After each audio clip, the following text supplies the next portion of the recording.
On this channel, we've covered films so controversial they've landed their directors in prison, or even led to their deaths. Today we'll dive into a movie that twists your gut just by hearing its title, a Serbian film. How extreme is this cinematic experience? It made actors nauseous just from reading the script, nearly got destroyed by police and lawyers, almost sent a festival director to jail, and came close to forcing its creator into exile. A Serbian Film is almost the blueprint for disturbing cinema, and its behind-the-scenes story has its director, Srđan Spasojević, as the main character. He grew up watching genre films from North America, especially those by directors like John Carpenter, Brian De Palma, David Cronenberg, William Friedkin, and Walter Hill. That was his favorite kind of cinema, and the kind he aspired to create. But there was one big challenge. Spasojević lived in Serbia, a country that was part of Yugoslavia until the early 90s. The Balkan War tore the nation apart, reshaping the map of Europe and the world. This era of uncertainty and danger had a big impact on filmmakers like Emir Kusturica and Goran Paskaljević, who focused on deeply personal stories. Their films became festival favorites and defined what Serbian cinema meant to be on the global stage. Spasojević also dreamed of making it in the film industry, but with the horror, suspense, and action films he grew up loving. After graduating from film school, he poured his energy into developing feature-length projects and turned to government agencies for funding, hoping to bring his vision to life. But his first project was rejected. So was the second, and everyone after that. It didn't take long for Spasojević to realize that the Film Institute only supported two types of movies: lighthearted comedies for local audiences, and more importantly, dramas. These dramas often focused on poverty or war victims, stories crafted to showcase the region's hardships and win favor at international film festivals. They didn't just rely on local funding either. They also received international cultural grants, like those from Euromages. By the early 2000s, the European Union was even encouraging films that promoted tolerance among the nations that once made up Yugoslavia. Spasojević hated how Serbian cinema seemed tailored to make audiences feel sorry for the region. What frustrated him even more was that these films avoided tackling the real, hard-hitting issues. Instead, they played it safe, focusing on surface-level struggles. To him, they weren't artistic. They were just exploiting people's suffering for sympathy. Feeling stuck in this system, Spasojević grew frustrated and hopeless. Making the films he dreamed of seemed out of reach. For a long time, he felt like he was on his own, until he met Aleksandar Radivojević, a young screenwriter who not only shared his love for the same kind of movies, but also his disdain for Serbia's cultural agenda. Fed up with the restrictions in their country, they decided to push back with a project that was radically different, a film that stood against Serbian cinema and the political correctness dominating the nation. It would explore themes of exploitation and humiliation, but with brutal honesty. No sugarcoating, no pretense. At the same time, it would take a sharp jab at the elite societies funding European cinema, which they openly despised. To shape the story, Radivojević shared an idea he had come up with while studying screenwriting at the Academy of Fine Arts in Belgrade. It was called Orgasmatron and was inspired by a real-life anecdote about adult film star Rocco Siffredi, who traveled to poor, marginalized areas of post-communist Europe to seek out relationships with local women. This became the foundation for a character based on Siffredi, and a story exploring the idea of colonialism through carnal exploitation. Spasojević loved the concept of Orgasmatron, but for him it was just a stepping stone towards something far more daring. His mission was to convey his emotions with raw honesty and precision. Radivojević fully agreed. In his view, nothing in art should be forbidden. Everything should be fair game. Together, they set out to create a horror satire unlike anything seen before, naming it Srpski Film, or as the world would come to know it, a Serbian film. Spasojević found inspiration in the works of his favorite filmmakers, as well as the movie Hardcore by Paul Schrader. Radivojević, on the other hand, drew from two key films: the political thriller The Parallax View by Alan J. Pakula and Pier Paolo Pasolini's infamous Salo, or The 120 Days of Sodom, which we've covered in another video. At its core, though, the story was rooted in the brutal reality of their homeland. The wars had left Serbia in economic ruin, and Spasojević had seen up close how desperation could drive ordinary people to commit unthinkable acts just to put food on the table.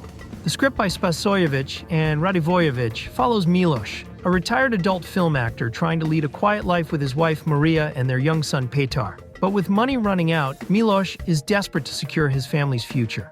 That's when an old colleague connects him with Vukmir, an independent director promising a lucrative opportunity, an experimental film for a select audience.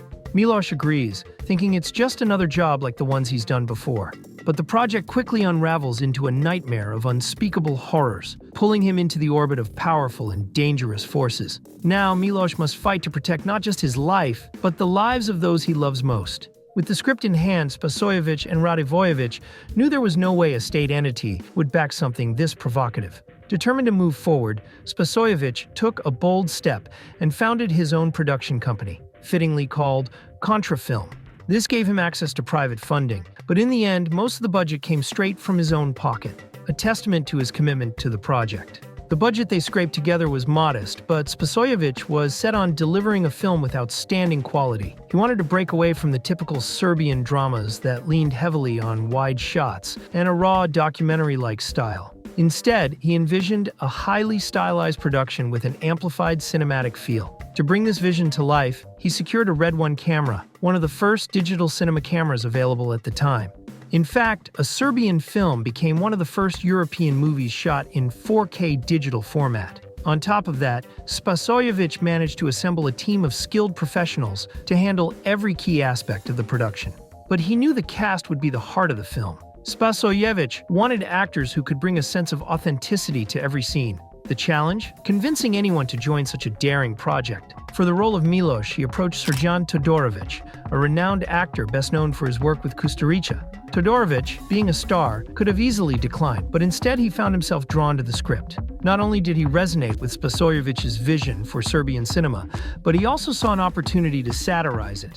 With Todorović on board, Spasojević reached out to Sergej Trifunović, a respected actor and comedian with Hollywood experience. To the director's surprise, Trifunović signed the contract without even glancing at the script. He was simply eager to work with Todorović. But just a few days later, he spoke to a colleague who had turned down the role. The colleague revealed that reading the script had made him vomit, twice. Intrigued and alarmed, Trifunović finally read the script himself, and what he found left him horrified.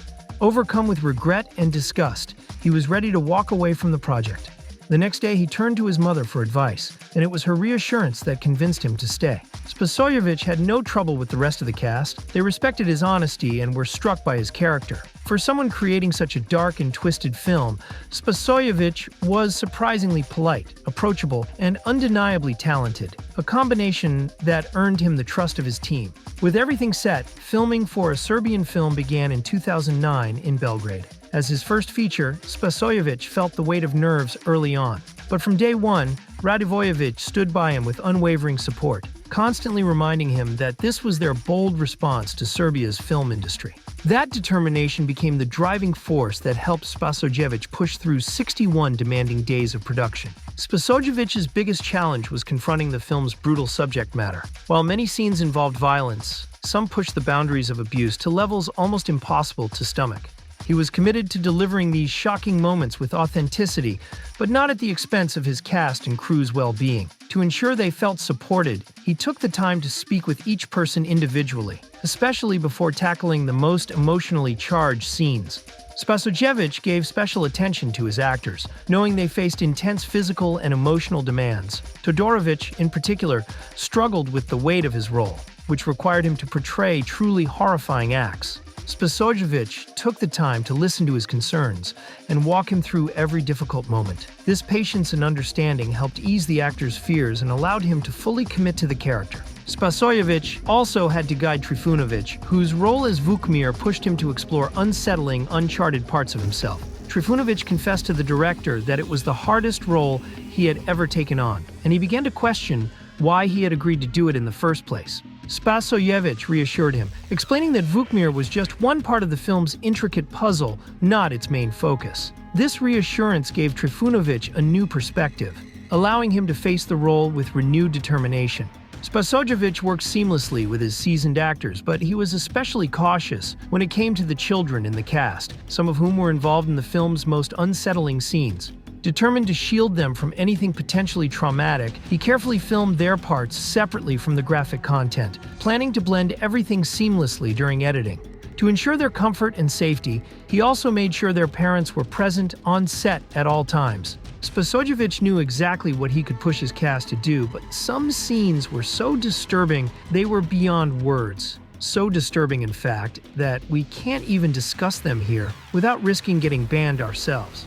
Just alluding to them might be too much. To handle these scenes, the director enlisted a special effects team to create lifelike puppets that would replicate the human form. For Spasojević, it was essential to film these grotesque moments. He saw them as the starkest metaphor for the alienation and horrors we face in today's world.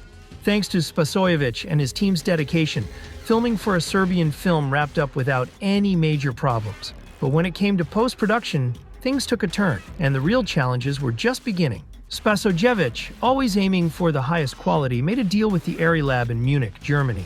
He sent the footage to create a 35mm copy and waited to begin editing. But just days later, while at Contrafilm, he was confronted by police, managers, and lawyers. They were convinced he'd handed them a snuff film, a real-life atrocity. Spasojević calmly explained that everything was fictional, that they used puppets and special effects. Despite this, Arri severed all ties with the production.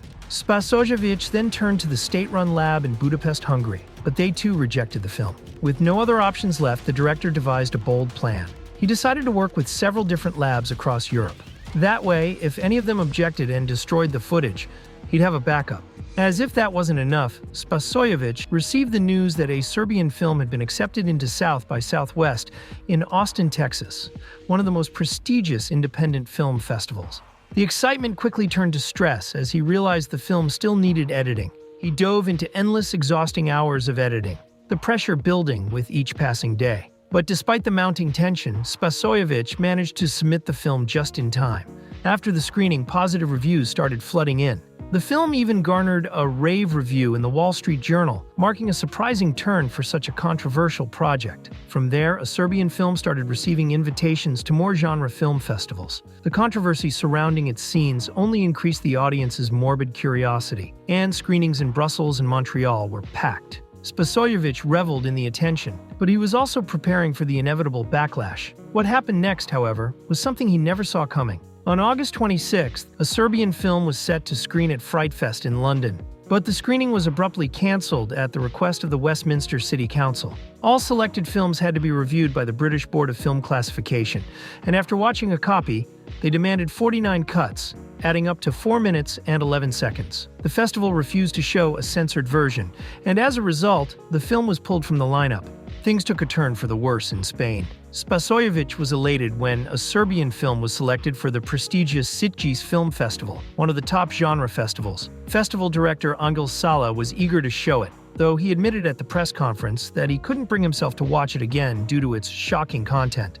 The film was shown in late-night screenings, strictly for adults, in October 2010. As expected, it stirred up major controversy, but the fallout didn't stop there. Not long after, Sala was charged by the Barcelona prosecutor's office for screening adult material involving minors. The complaint had been filed by the Catholic Confederation of Family Parents and Parents of Students. Sala received support from Spasojević and fellow critics and festival directors across Spain.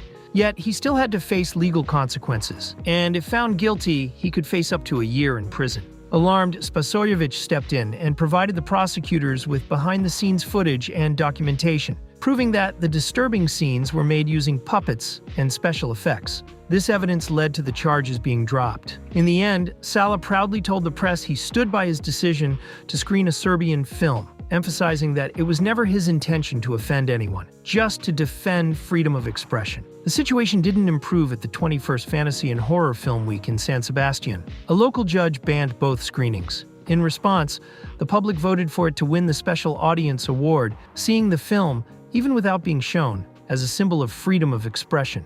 Spasojević had barely recovered from that ordeal when the real test came. The commercial premiere in Serbia, right where it all started. There, a Serbian film was screened without any cuts or censorship. But the big question was whether the audience would grasp the satire beneath all the bloodshed and madness. Critics understood it, but the majority of the public was either confused or outright condemned it.